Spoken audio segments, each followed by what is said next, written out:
everybody. Welcome back to our, I forget what I said last time, sub-podcast of 372 pages, 180 mysteries we'll never get back, where we delve into the exciting world of Encyclopedia Brown, the Idaville boy detective, to see if Mike can get to the bottom of some of these mysteries that he has solved over the years, some of them which are truly insane. We had an insane one last time.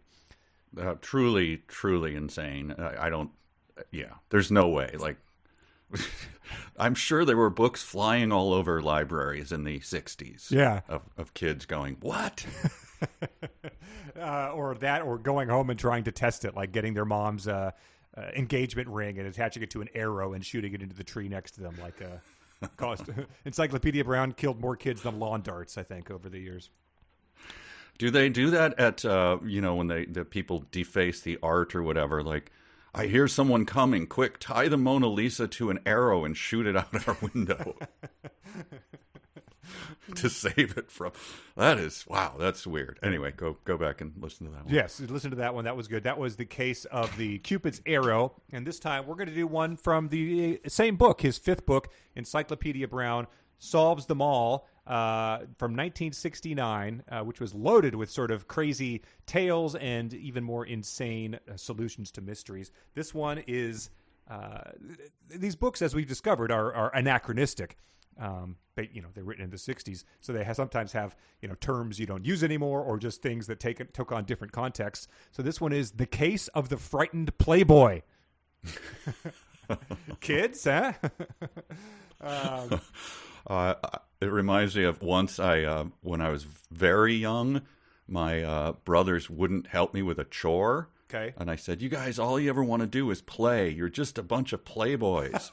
And both my brothers stopped with a stricken look, and they go, "Oh, you said that. You're in so much trouble for saying the word playboy." It's a slur? It was so dirty that I would have gotten in trouble. So they were going to tell my mom. Oh, man. Going around saying Playboy. Yeah, not knowing why that would be bad but having an older person say you're going to get in trouble for that is one of the most disheartening and disorienting things a young person can be subjected to. Exactly. But yeah, so this is The Case of the Frightened Playboy. That was Mr. Mackey, said Chief Brown as he hung up the telephone receiver. Goodness, exclaimed Mrs. Brown. Telephoning you at 7:30 in the morning? What is the matter with that man? You know Mr. Mackey, said Chief Brown, seating himself at the breakfast table. Every week he's afraid someone else is after his money. So this must be another one of the richest men in town. One of the richest men. We need a hierarchy. Yeah. 2 weeks ago, he thought burglars were breaking into his house, said Mrs. Brown. He called you at midnight. Encyclopedia had heard a lot about Mr. Mackey. Mr. Mackey's father owned 5 oil wells in Texas. So Mr. Mackey was very rich and did not have to work. He was Idaville's leading playboy. He ought to give all his money to the poor and get a job, said Mrs. Brown. Then he wouldn't have to worry so much. What is he afraid of now? Kidnappers? Last week he was afraid of kidnappers, remember, Encyclopedia said. He thinks somebody is going to kill him, said Chief Brown. He wouldn't tell me more over the telephone, so I said I'd stop by on my way to headquarters. I do like that the chief objects to these people calling him with, serious complaints at odd hours of the day. He did sort of sign up for it.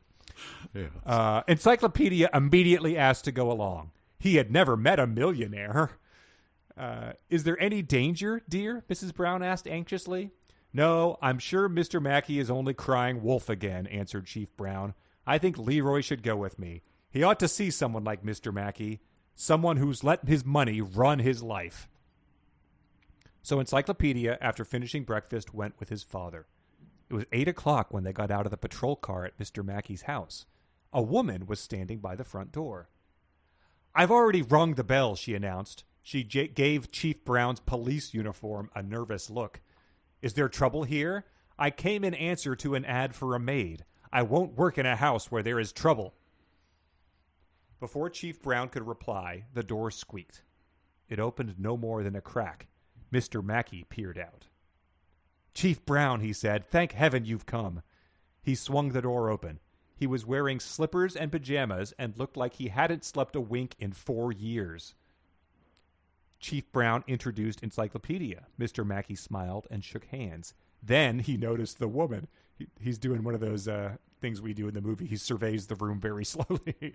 Yeah, I thought she was by the door. Yes, there's a picture of them, one of the illustrations, and it would be impossible to not notice the woman in this situation. I'll put it in the text. Chief Brown introduced... Oh, yeah. He noticed the woman. "Who are you?" he demanded. "I'm Molly Haggerty," she answered. "I've come about that job for a maid."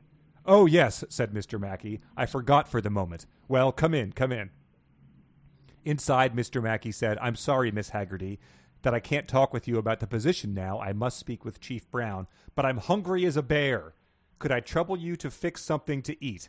You'll find you'll find everything you need in the kitchen." He's a playboy.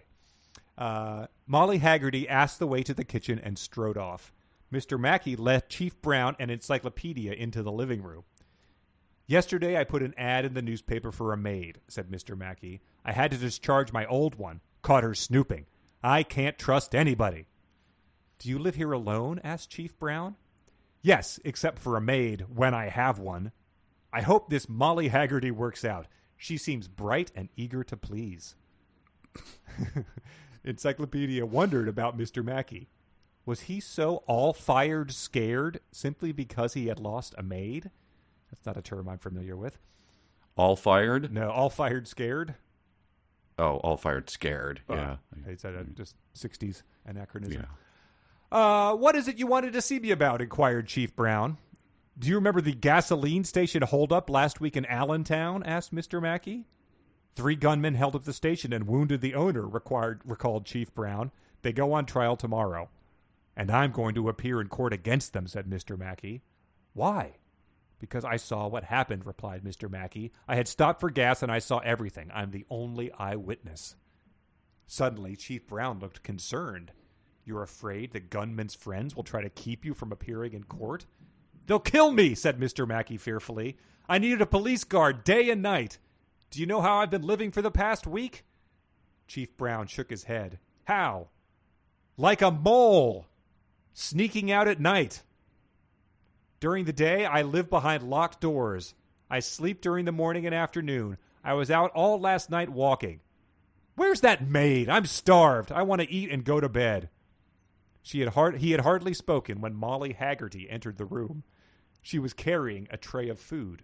She set a bowl of soup, a sandwich, and a glass of iced tea on the end table by Mr. Mackey. "Very nice, thank you," mumbled Mr. Mackey, picking up the sandwich hungrily. Encyclopedia needed but a split second to see the clue. "Don't eat!" he cried. An instant later, Chief Brown understood too. He caught Molly Haggerty as she tried to escape by the back door. He put her under arrest.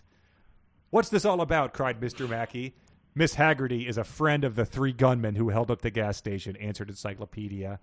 "Huh, how do you know?" gasped Mr. Mackey. How did Encyclopedia know? Well, I mean, this won't be my official answer. Okay. I'll have to think about this. But the breakfast soup seems like quite... It is 8 a.m., right? Correct, yes. Soup and sandwich. Okay. Strikes me as odd. Yeah, I don't know if that's a clue or not. Okay.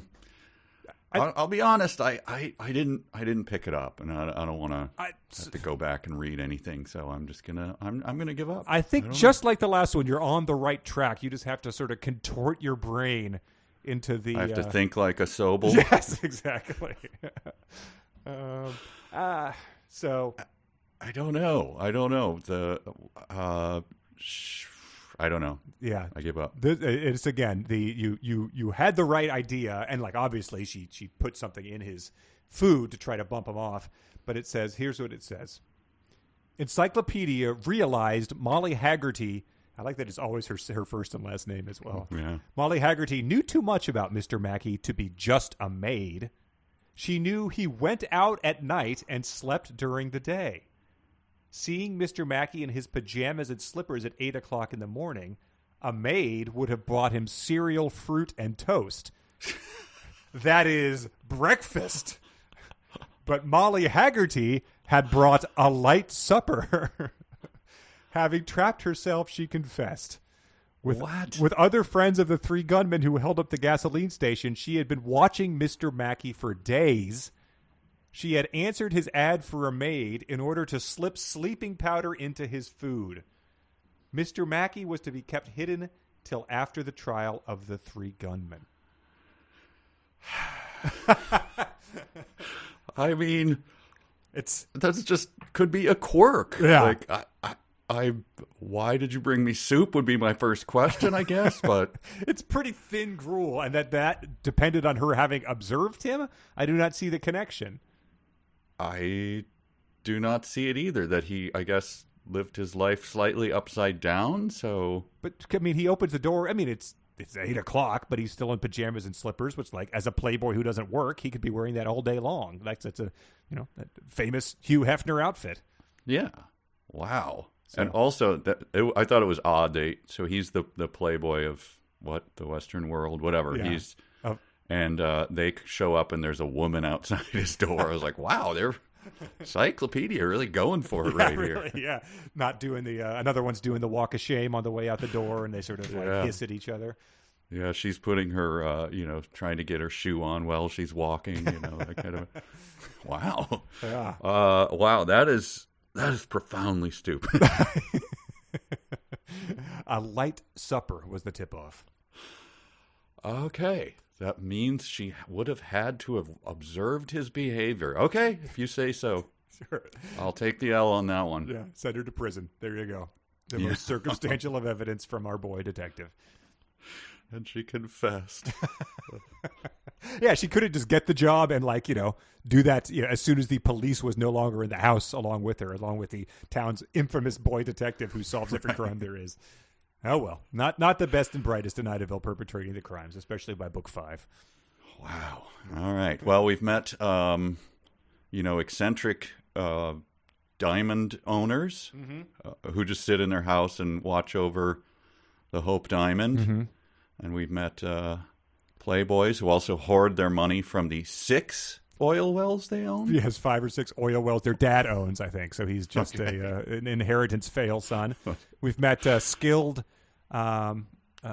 cellists who also are frightened of the skunk ape, and then also blind Stradivarius owners who wager their stringed instrument at the drop of a hat. It's a weird town, man. It's a weird town. We haven't even done one with the teeth collecting boy because everyone that involves him are too easy to guess. Although your track record is pretty good. All right, maybe next time. Well, yeah, we'll get him next time. Thanks, everybody. Thanks, everyone.